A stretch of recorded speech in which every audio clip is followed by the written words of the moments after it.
मत भूलिए डीएसपी साहब कि सारा शहर मुझे लॉयन के नाम से जानता है।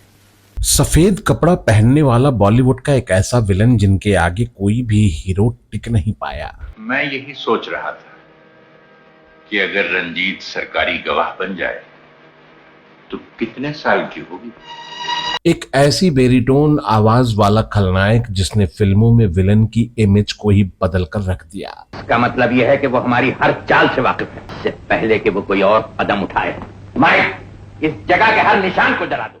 एक ऐसा अभिनेता जिसने फिल्मों में नायक की भूमिका निभाने के बाद खलनायक बनकर बेजोड़ काम किया। अपनी कसम, तेज घोड़े और तेज लड़कियां हमें बहुत पसंद हैं। आओ सैर कराएं। लेकिन क्या आप जानते हैं कि उन पर एक्टिंग का ऐसा जुनून सवार था कि उन्होंने अपनी किताबें तक बेच डाली और उन्हीं पैसों से मुंबई चले गए थे। भूला नहीं देना जी, भूला नहीं देना, ज़माना खराब है। क्या आप सोच सकते हैं कि इस कलाकार को शुरुआती दौर में सीमेंट से बनी पाइपों में रहना पड़ा था और वहां उन्होंने मुंबई के लोकल गुंडों की पिटाई भी कर दी थी। देख तेरे संसार की हालत क्या हो गई, भगवान कितना बदल गया। और क्या आप यकीन करेंगे कि खलनायकी की नई परिभाषा गढ़ने वाले इस कलाकार ने अपने करियर की शुरुआत हीरो के तौर पे की थी। देखो मौसम क्या बहार है, सारा आलम बेकरार है, ऐसे में क्यों हम। कौन थे ये कलाकार, क्या था इनका असली और पूरा नाम और कैसे शुरू हुआ इनका फिल्मी सफर, नेगेटिव किरदार निभाते हुए कैसे इन्होंने 5 दशक तक बॉलीवुड पर राज किया और कैसे सैकड़ों फिल्मों में अभिनय कर अपनी अलग पहचान बनाई, जानेंगे और भी बहुत कुछ। बस बने रहिए हमारे साथ। दोस्तों नमस्कार, आप देख रहे हैं ड्रामा सीरीज इंडियन और मैं हूं आपका दोस्त और होस्ट विजय पांडे। अब तक आप समझ ही गए होंगे कि हम किस कलाकार की चर्चा इस वीडियो में करने जा रहे हैं। वे थे सफेद कपड़ों में अंग्रेजी बोलने वाले कूल और स्टाइलिश विलन जिन्हें सारी दुनिया लॉयन के नाम से जानती थी। और इस शहर में मेरी हैसियत वही है जो जंगल में शेर की। ये ऐसे कलाकार थे जिसने हर दिल को जीत लिया, इसलिए कहा जाता है इन्हें अजीब। अगर मैं पूछूं जवाब दोगे, दिल क्यों में। इस दिग्गज अभिनेता का जन्म 27 जनवरी 1922 को हामिद अली खान के रूप में हैदराबाद शहर के बाहर गोलकुंडा में ऐतिहासिक किले के पास एक दक्कनी मुस्लिम परिवार में हुआ था। ये परिवार पश्तूनों के बेरोजाई कबीले से ताल्लुक रखता था। इनके पिता बशीर अली खान हैदराबाद में निजाम की सेना में काम करते थे और इनकी मां सुल्तान जेहन बेगम घर संभाला करती थीं। उनका एक छोटा भाई और 2 छोटी बहनें थीं। इनके भाई का नाम वाजिद खान था। अजीत ने अपनी शुरुआती पढ़ाई आंध्र प्रदेश के वारंगल जिले के सरकारी जूनियर कॉलेज से पूरी की थी। उन्होंने अपनी पढ़ाई के दौरान खेलकूद में भी भाग लेना शुरू कर दिया था। ये फुटबॉल के अच्छे खिलाड़ी बने और कई मैच जीते। उन दिनों उनकी कद काठी और खूबसूरत चेहरे को देखकर उनके दोस्त और टीचर उन्हें फिल्मों में काम करने को अक्सर कहा करते थे। धीरे धीरे फिर अजीत के मन में भी फिल्मों में काम करने की इच्छा होने लगी, मगर डर और संकोच के कारण वो अपने पिता से बात करने में डरते थे। वैसे भी उनके पिता फिल्मों में काम करना अच्छा नहीं समझते थे। उन्हें लगता था कि शरीफ खानदान के लोग फिल्मों में काम नहीं करते। अजीत के पिता चाहते थे कि वो पढ़ लिख कर डॉक्टर या वकील बने, लेकिन उन्हें पढ़ाई में रुचि नहीं थी और मन में वो फिल्मों का सपना लिए वो बेमन पढ़ाई कर रहे थे। एक दिन उनके प्रोफेसर ने गुस्से में आकर उनको बोल ही दिया, अपने पिता की तरह सेना में भर्ती हो जाओ या फिल्मों में चले जाओ, पढ़ाई तुम्हारे बस की बात नहीं है। प्रोफेसर की बातों का उन पर गहरा असर हुआ और अब उन्हें लगने लगा कि मुंबई जाकर अपने सपनों को पूरा कर सकते हैं। आपको जानकर हैरानी होगी कि अजीत को बोलचाल में कई भाषाओं का ज्ञान था।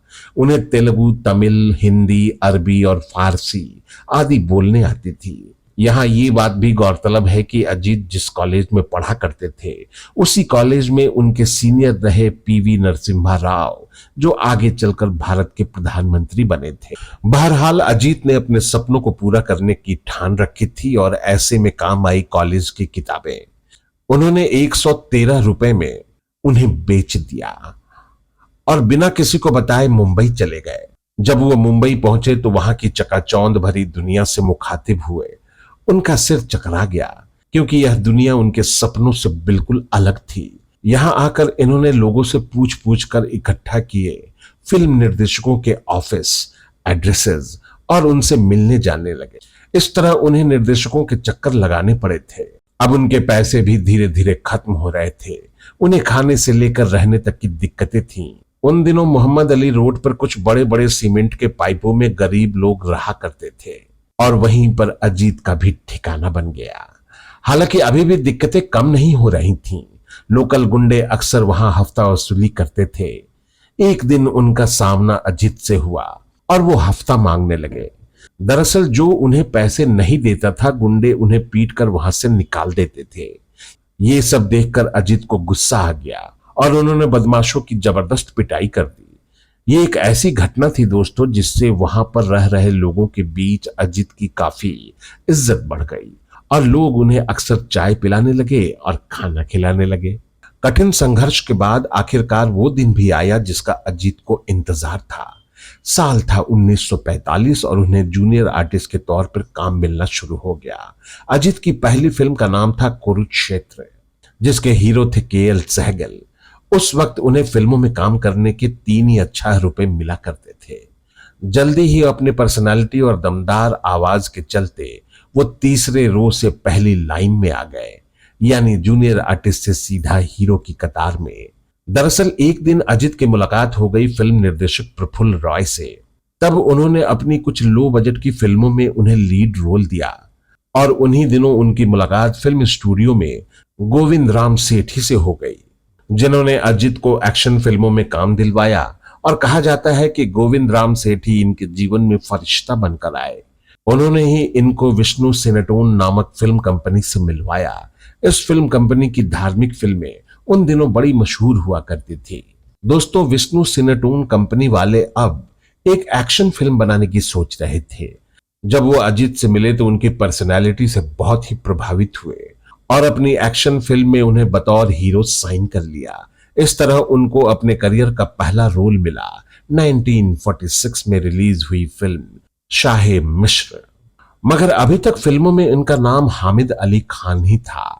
फिल्म शाहे मिस्र में कोई खास सफलता नहीं मिल पाई, फिर भी उनके काम की सराहना हुई।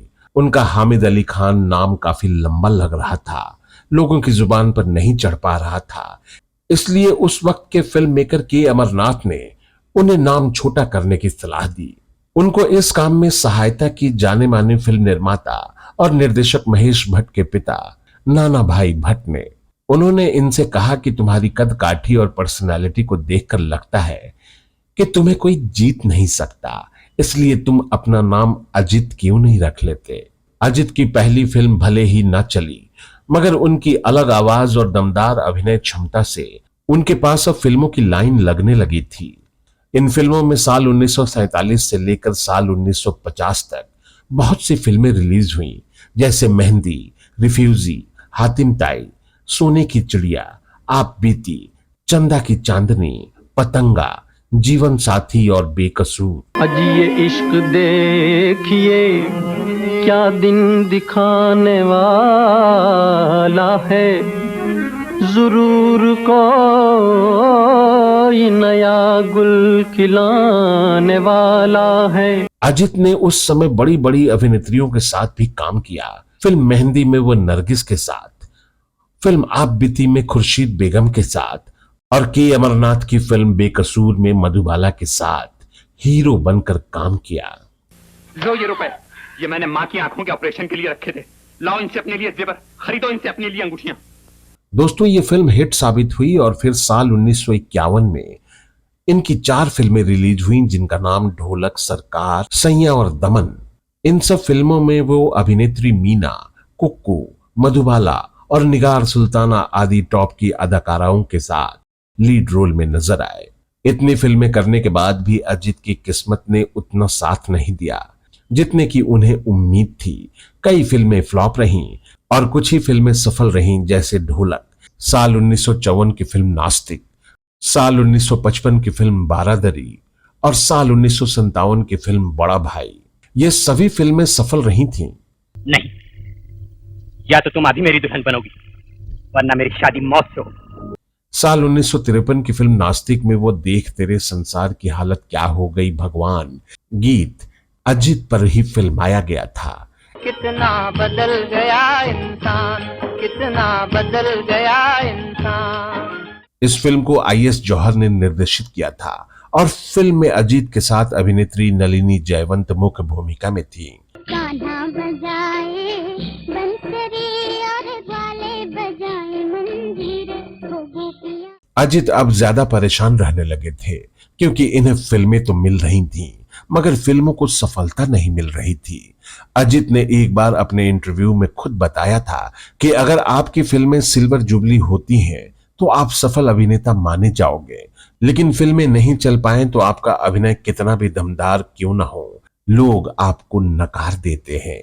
अभिनेता अजित को धीरे धीरे नायक की भूमिकाएं कम मिलने लगी तो अजित ने अब सह नायक की भूमिका निभाना शुरू कर दिया। साल 1957 में आई BR चोपड़ा की फिल्म नया दौर में दिलीप कुमार के साथ सह नायक की भूमिका निभाई। दिल भर के लिए दिलदार हैं हम, दुश्मन के लिए तलवार हैं हम, मैदान में अगर हम।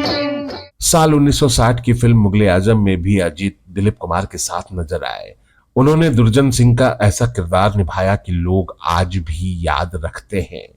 जब तक दुर्जन के हाथ में तलवार उठाने की ताकत है, मौत साहिब आलम के करीब नहीं आ सकती। इसके बावजूद अजित को फिल्मों में काम मिलना कम हो रहा था। एक दौर ऐसा भी आया जब उनके पास कोई काम ही नहीं बचा। एक दिन वो अपने करीबी दोस्त राजेंद्र कुमार यानी जुबली कुमार के साथ एक होटल में बैठे थे। उनके साथ प्रोड्यूसर डायरेक्टर प्रकाश राव भी आए थे। राजेंद्र कुमार ने कहा कि उनकी अगली फिल्म सूरज में अजित को भी काम दे। इस पर प्रकाश राव ने सुझाव दिया कि वो विलन का रोल कर लें। अजित साहब अपने दोस्त राजेंद्र कुमार को मना नहीं कर पाए और उन्होंने हां कर दी। इस तरह अजित फिल्मों में विलन की भूमिका में दिखाई देने लगे। दोस्तों, यही किरदार इनकी लाइफ का वो टर्निंग पॉइंट रहा। अजित ने बताया था कि साल 1966 में सूरज फिल्म रिलीज हुई और उसी के साथ इनका नया दौर शुरू हो गया। एक अदना लुटेरे पर मेहरबान होकर क्यों अपनी जवानी पर जुल्म कर रही हो? सीधी तरह जाते हो ये शोर मचाऊं मैं? अकेला नहीं जाऊंगा। जब सूरज फिल्म रिलीज हुई तो सुपर डुपर हिट रही। साल 1966 में सूरज फिल्म का प्रीमियर हुआ मिनर्वा सिनेमा हॉल में। प्रीमियर के दौरान एक विलन अजित के दोस्त हुआ करते थे। उन्होंने फिल्म देखकर कहा कि हमें जो थोड़ा बहुत काम मिलता था वो भी आपने छीन लिया। आपने इतना जबरदस्त अभिनय किया है कि अब तो हमें कोई याद ही नहीं करेगा। ये कहते हुए उन्होंने अजित को गले लगा लिया। अजित की कई वर्षों से चाहत थी कि उन्हें भी प्रसिद्धि मिले और वो प्रसिद्धि इन्हें फिल्म सूरज से मिलने लगी। अपनी बहन का ख्याल कर। ये रिश्ता तो भगवान ने भी मेरे लिए नहीं बनाया, सिर्फ माशूक बनाए हैं, माशूक।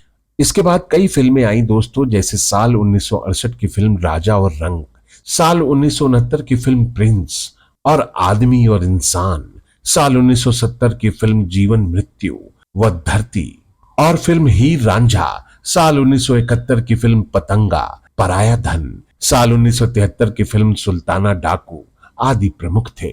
इसके बाद साल 1973 में अजित की एक ऐसी जानी मानी फिल्म रिलीज हुई जिससे एंग्री यंग मैन के तौर पर अमिताभ बच्चन निकल कर आए। फिल्म का नाम था जंजीर। Have a cigarette?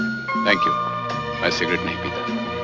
ओह, बड़ा जी चाहता था आपसे मिलने को। बहुत तारीफ सुनी है आपकी, अक्सर अखबारों में भी आपका नाम पड़ा है। It's so very nice of you that you have come. इस फिल्म को प्रकाश मेहरा ने निर्देशित किया था। उन्होंने अजित के तौर पर एक ऐसा विलन पेश किया जो अभी तक हिंदी सिनेमा में नहीं दिखा था। फिल्मों में सबसे अलग सफेद कपड़े पहनने वाला, स्टाइलिश सा दिखने वाला खलनायक जो अपने साथ एक सेक्रेटरी भी रखता था। उनका ये चिल रहने वाला डॉन किरदार लोगों को बहुत पसंद आया। एक काम करो, परसों की पार्टी के लिए उसे भी इनविटेशन भेज दो। जी। दोस्तों, अजित ने इस फिल्म के साथ एक जुड़ा किस्सा बताया था। धर्मदयाल तेजा का जो किरदार है वो मैंने ऐसे लोगों से लिया है जो सफेद बाल रखते थे और स्टाइलिश भी थे। उन्हें देखकर मुझे लगता था कि ऐसा किरदार भी फिल्मों में होना चाहिए। उन्होंने ये सब बातें अपने किरदार में उतार दी थीं। ये वादा रहा, मैं तुम्हारी जिंदगी बना दूंगा। और ये मेरा वादा रहा कि मैं तुम्हारी जिंदगी मिटा दूंगा। अपनी उम्र से बढ़कर बातें नहीं करते विजय। फिल्म के निर्देशक प्रकाश मेहरा ने भी कहा था कि अजीत को लगता था कि फिल्म में विलन बहुत ज्यादा चिल्लाते हैं, तो क्यों ना ऐसा विलन पेश किया जाए जो मीठा बोलता हो और दिल का बहुत कठोर हो। उसका अंदाज किसी राजा की तरह होना चाहिए। इस तरह उनके निभाए रोल हमेशा के लिए यादगार बन गए। दिल जलों का दिल जला के क्या मिलेगा दिलरुबा। साल 1976 की सुपरहिट फिल्म कालीचरण से उन्हें बहुत लोकप्रियता मिली। दोस्तों, इस फिल्म का एक डायलॉग सारा शहर मुझे लॉयन के नाम से जानता है बहुत मशहूर हुआ था। एक बात मत भूलिए डीएसपी साहब कि सारा शहर मुझे लॉयन के नाम से जानता है। इसके बाद तो फैंस के साथ साथ इंडस्ट्री के लोग भी इन्हें लॉयन कहकर ही पुकारने लगे। इस फिल्म का निर्देशन किया था सुभाष घई ने। अजित का एक और किस्सा साल 1973 की फिल्म यादों की बारात का बहुत मशहूर है, जिसमें उनकी जान जाते जाते बची थी। हुआ यूं था दोस्तों कि जब इस फिल्म के एक सीन में अजित के पैर को ट्रेन की पटरियों में फंसाना था और ट्रेन आने वाली थी, लेकिन दुर्भाग्य से इनका पैर सच में पटरियों में फंस गया था। तब तक ट्रेन पास आ चुकी थी, मगर कुछ सेकंड पहले उनका पैर निकल गया और वह कूदकर झाड़ी में जा छिपे। यूनिट के सारे लोग दूसरी तरफ थे और वो घबरा गए कि अजित कहीं सच में ट्रेन की चपेट में तो ना आ गए हों। ट्रेन गुजरने के बाद अचानक से उन्होंने यूनिट के लोगों के सामने आकर सबको चौंका दिया था। दोस्तों, अजित ने अपना काम बखूबी निभाया। उन्होंने ना ही कभी किसी से शिकायत की और ना ही किसी को परेशान किया। वो तो बस अपना काम करते चले गए। काम का सिलसिला ऐसा चला दोस्तों कि अजित को फिर फुर्सत मिलनी ही बंद हो गई। साल 1976 से लेकर साल 1980 तक इनकी बहुत हिट फिल्में रिलीज हुई, जैसे साल 1976 की फिल्म चरस, शंकर शंभू, बारूद और जाने मन। मतलब ये कि पिछली दफा जब तुम्हारे पिताजी हिंदुस्तान आए थे तो उन्हें ये सारा कारोबार बेच देना पड़ा और उनकी मदद के लिए मैंने ये सब कुछ खरीद लिया। साल 1977 की फिल्म चलता पुर्जा, आखिरी गोली और फिल्म हम किसी से कम नहीं कुछ हिट फिल्मों में से थी। जानकी दास जी खबर लाए हैं कि महाराजा अपनी सारी जायदाद बेच चुके हैं। अब वो हीरों को लंदन स्मगल करना चाहते हैं। इसके अगले साल भी उनकी बहुत सी हिट फिल्में आई, जिनका नाम है देश परदेश, आजाद, हीरा लाल पन्ना लाल, आहुति और खून का बदला खून। दोस्तों, सभी फिल्मों का उनका अभिनय बेजोड़ रहा और अब तक वह एक लीजेंडरी एक्टर बन चुके थे। अजित की खलनायकी से भारतीय फिल्मों में एक नया चलन शुरू हुआ। उनके किरदार को हमेशा सफेद सूट, चेक सूट, सफेद जूते और आंखों में सनग्लास लगाए बहुत सी एसेसरी, ज्वेलरी पहनते हुए दिखाया गया, जो अधिकतर फिल्मों में सोने के बिस्किट की तस्करी करते हुए दिखाया गया था। सुधा, ये है हमारे दोस्त शेख अब्दुल सत्तार, यूरोप में हमारे माल के सबसे बड़े व्यापारी। अक्सर देखा गया है कि अजित के गिरोह में साथियों के नाम रॉबर्ट, पीटर और माइकल इसी टाइप के हुआ करते थे। अजित दिनों दिन विलन के तौर पर फेमस होते चले गए और ऐसे में उनके ऊपर काम का प्रेशर बहुत ज्यादा बढ़ने लगा। दोस्तों, अजित बहुत ज्यादा स्मोकिंग भी करने लगे थे। कई दफा उनको 3-3 शिफ्टों में काम करना पड़ा। अब उनकी उम्र 55 साल की हो चली थी। उन्हें ये सब सूट नहीं हो रहा था, लेकिन शिद्दत के साथ एक्टिंग करते जा रहे थे। अजित अपने जमाने के एक स्थापित अभिनेता रहे थे, लेकिन उन्होंने कभी ये घमंड नहीं किया कि मैं एक बड़ा अभिनेता रहा हूं। दोस्तों, 80 के दशक में उन्होंने बहुत सी सुपरहिट फिल्मों में काम किया। उनकी कुछ हिट फिल्में राम बलराम, सुल्ताना डाकू, रजिया सुल्तान, राज तिलक आदि रही हैं। ऐसे में काम का बढ़ता प्रेशर अजित को दिल की बीमारी तक ले गया। उन्हें अपने दिल के इलाज के लिए 90 के दशक के अंत में अमेरिका जाना पड़ा। वहां उनके दिल की बाईपास सर्जरी भी हुई। उन दिनों अजित अपने करियर की ऊंचाई पर थे, लेकिन जैसे ही वो वापस आए उन्होंने फिल्मों में काम करना बंद कर दिया। इसके बाद वो हैदराबाद में रहने लगे।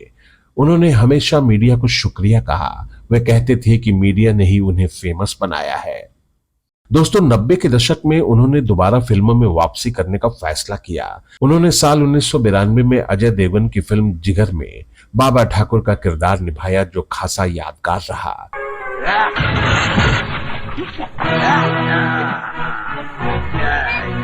ये बाबा ठाकुर की पकड़ है प्यारी। साल 1994 तक उन्होंने कई फिल्मों में काम किया। उनकी अंतिम दौर की फिल्में थीं आदमी, आग गले लग जा, बेताज बादशाह, संजय दत्त की फिल्म आतिश और देवानंद की फिल्म गैंगस्टर। तुम्हें कोई एहसास नहीं कि अमीर होना कितनी खूबसूरत बात है, कितनी बड़ी ताकत है, ऐसी ताकत जो हर ताकत को खरीद सकती है। दोस्तों, अजित साहब की आखिरी फिल्म रही महेश भट्ट निर्देशित, जो साल 1994 में रिलीज हुई थी। फिल्म का नाम था क्रिमिनल। अरे इतना पैसा खर्च करके हमने तुम्हें अमेरिका भेजा, किडनी स्पेशलिस्ट बनाया, तो क्या तुम पैसा नहीं कमा रहे हो?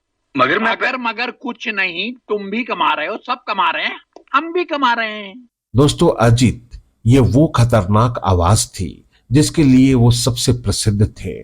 दोस्तों, अभिनेता अजित को भारतीय सिनेमा के इतिहास के सबसे प्रसिद्ध खलनायकों को जीवंत करने के लिए आज भी याद किया जाता है। उनके समकालीनों में अमरीश पुरी, अमजद खान, प्राण और प्रेम चोपड़ा जैसे दिग्गज अभिनेता शामिल हैं। वर्तमान समय में उनकी कुछ लोकप्रियता असंख्य चुटकुलों और पैरोडी के कारण आज भी है। दोस्तों, अजित की निजी जिंदगी के बारे में बात करें तो उन्होंने लाइफ में 3 शादियां की थी। पहली शादी उन्होंने एक एंग्लो इंडियन महिला से की थी, लेकिन अलग अलग धर्मों के होने के कारण कुछ समय बाद उनकी शादी टूट गई। उसके बाद उन्होंने एक घरेलू महिला शाहिदा से शादी की। ये शादी उनके परिवार वालों ने तय की थी। इस शादी के बाद उन्हें 3 बेटे हुए, जिनका नाम जाहिद अली खान, शाहिद अली खान और आबिद अली खान है। फिर पत्नी शाहिदा की मौत के बाद उन्होंने तीसरी शादी, जो एक लव मैरिज थी। उनकी तीसरी पत्नी का नाम सारा खान था। सारा खान से शादी के बाद इन्हें 2 बेटे हुए, जिनका नाम शहजाद खान और अरबाज अली खान है। अजित ने अपने करियर में 200 से भी ज्यादा फिल्मों में काम किया था, लेकिन 22 अक्टूबर 1998 को उन्होंने इस दुनिया को अलविदा कह दिया। इसी दिन अजित ने हैदराबाद में अंतिम सांसें ली थीं। हिंदी सिनेमा उनके योगदान को कभी नहीं भुला सकता है। तो दोस्तों, आपको कैसी लगी हमारी आज की कहानी, हमें कमेंट बॉक्स में जरूर लिखिएगा। अगर आपको इनके बारे में कोई और जानकारी हो तो हमें कमेंट बॉक्स में भी अवश्य लिखिएगा। तो अब दीजिए अपने दोस्त और होस्ट विजय पांडे को विदा। नमस्कार।